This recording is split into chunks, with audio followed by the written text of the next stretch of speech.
ঢাকা বিশ্ববিদ্যালয় কেন্দ্রীয় ছাত্র সংসদ, রাজশাহী বিশ্ববিদ্যালয় কেন্দ্রীয় ছাত্র সংসদ, চট্টগ্রাম বিশ্ববিদ্যালয় কেন্দ্রীয় ছাত্র সংসদ, জাহাঙ্গীরনগর বিশ্ববিদ্যালয় কেন্দ্রীয় ছাত্র সংসদ সহ নির্বাচিত সকল সংসদ আপনাদের সাথে একত্রতা পোষণ করছে।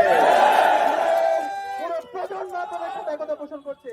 বাংলাদেশের প্রাইভেট বিশ্ববিদ্যালয়ের শিক্ষার্থীরা আপনাদের সাথে একত্র পোষণ করছে। সকল মাদ্রাসা, স্কুল, কলেজ, বিশ্ববিদ্যালয়ের শিক্ষার্থীরা আপনাদের সাথে একত্র পোষণ করছে। এবং আমরা বলতে চাই, শিক্ষকদের যে ন্যায্য দাবি, আপনাদের দাবিটা কি? সামান্য একটা দাবি। সে দাবি হচ্ছে আমাদের শিক্ষকদের যে বেতন, সে বেতনের 20% তাদেরকে আবাসন ভাতা দিতে হবে। আরে ভাই, আপনাদের 40% আপনাদের দায়িত্ব, 40% দেওয়া এটা হচ্ছে আপনাদের রাষ্ট্রের দায়িত্ব। সেখানে কেন হয় একজন শিক্ষককে 20%-এর জন্য দিনের পর দিন এই শহীদ মিনারে রোদে পড়তে হবে এবং বৃষ্টিতে ভিজতে হবে।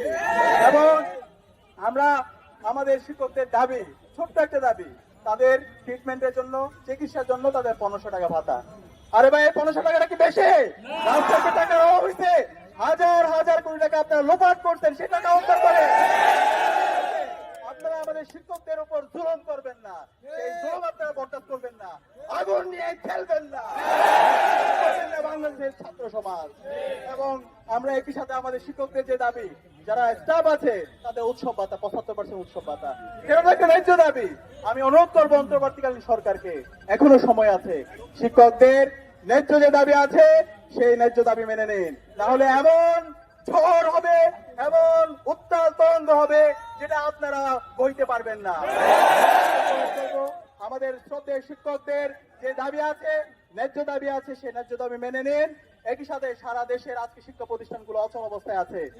আমাদের এমপিভুক্ত যে শিক্ষক, সারা দেশের শিক্ষা ব্যবস্থা 57% শিক্ষা ব্যবস্থা, 97% শিক্ষা ব্যবস্থা আমাদের এমপিভুক্ত শিক্ষকদের সাথে কানেক্টেড।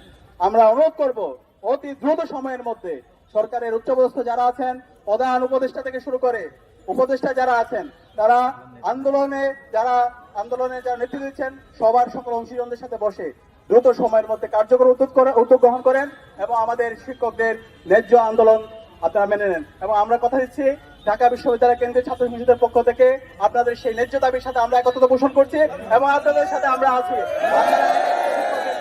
বিজয় আসবে ইনশাআল্লাহ। আবু সাহেব যেভাবে জীবন দিয়ে পুরো জাতিকে নতুন ভাবে পুনর্জীবিত করেছিল, আমরা কথা দিচ্ছি, আমরা প্রত্যেকে আবু সাহেব